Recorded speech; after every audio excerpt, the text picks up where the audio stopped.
And now the intro video is over. Hi everyone! I'm sorry about that. My name is Vanilla and I'll be playing Magic Garden for you today. So, as you might have seen from the intro video and the attract footage, it's something like Snake crossed over with Pac-Man, and there's also a bit of Yuri in it. Love wins. Thank you everyone for getting us to the Bewitched Garden incentives so quickly. People might notice that it usually looks different, but that's because of this lovely cosmetic mod that I've applied to it. Alright. And joining me on my couch today is Dom and Uncle Slim. They're going to be carrying the show pretty much while I do this thing. We'll just be here doing our best while you do your best. Thank you. Dom? Hello. Okay, great. Alright. Okay. I'll be starting in 3, 2, 1, go.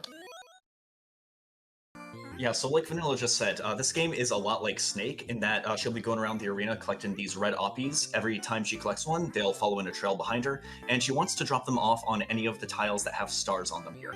Every time she does, the number saved on the left will augment, and every 6 she saves will spawn a potion like that one right there. Now these potions act like the power pellets in Pac-Man in that they will turn the blue oppies vulnerable.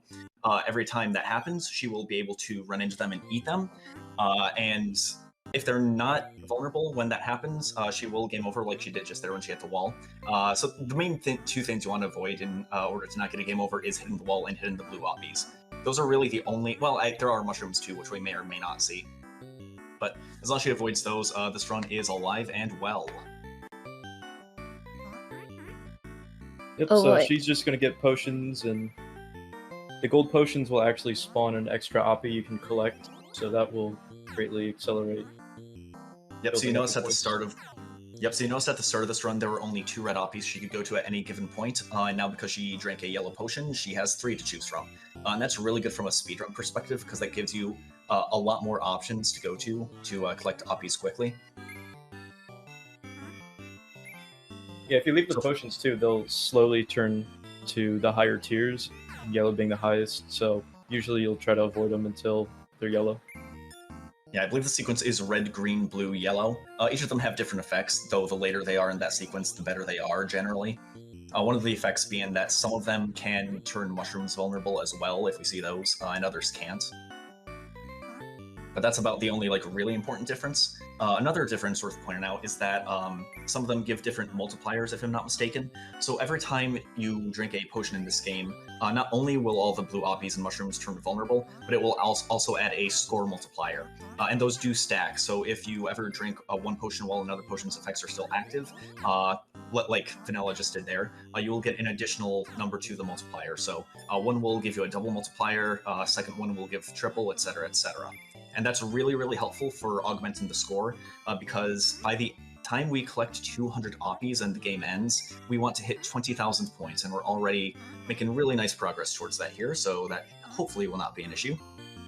Yeah, you usually hit it way in advance.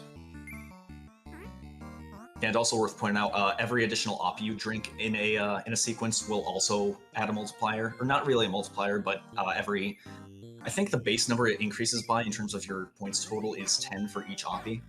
Yeah, so with a doubler, you get 20 for each, tripler 30, and it just keeps going up and up and up. So ideally, the more oppies you drink in a sequence, the better in terms of score. Yep, now she's drinking all the potions, getting ready to eat a bunch, and if you misdrop those oppies on not the star platforms, they turn evil, and get a ton of points. Yeah, and as you can see, we're already well ahead of the rate we normally would need to be to hit 20,000 by the time we collect 200 oppies. As we haven't even saved 100 yet, and we're already 75% of the way there, so this is looking like a very, very nice paced run.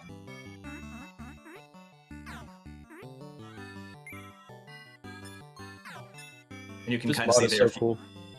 For sure. I haven't actually seen this color palette, so this is really interesting to me. Yeah, you also notice there that the more oppies you drop off at the star platforms there, they will also increase in score the more you have behind you.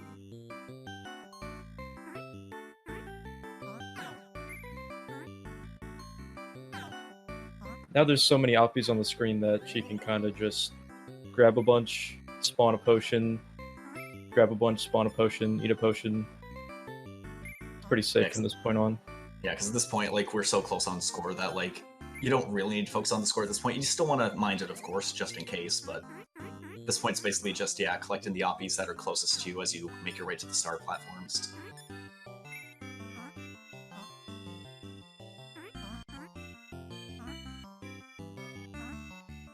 Do we know who made this mod?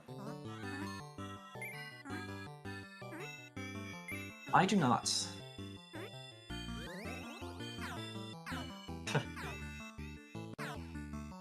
Until we're told otherwise, I'm just gonna assume Greg Milk himself. No, it was not Greg Milk, it was a wonderful artist from the UFO 50 community! Nice, we just passed the 20,000 threshold. So as long as we collect that 200th oppie, we should be good here. It's worth knowing that you can go over as well, but once you hit 200, like, that's the end. And there we go. GG. GG. Clean run.